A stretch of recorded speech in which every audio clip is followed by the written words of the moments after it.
Nagsalita na si First Lady Lisa Araneta Marcos, mga kapuso, si Lam sa relasyon ng First Family sa pamilya Duterte.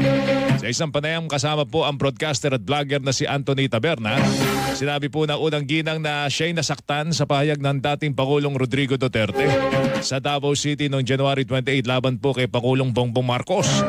Dumalo sa naturang pagtitipon si Vice Presidente Sara Duterte at ang panganay na kapatid ng Pangulo na si Senadora Amy Marcos.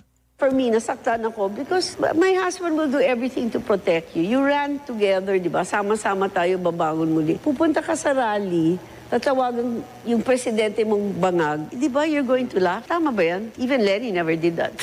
Tinig po ni First Lady Lisa Araneta Marcos nang tanongin naman ang unang ginang kung maayos pa ang relasyon nila ni Vice President Duterte. Sinabi niya na bad shot na sa akin yan. Ilang beses nang pinag-usapan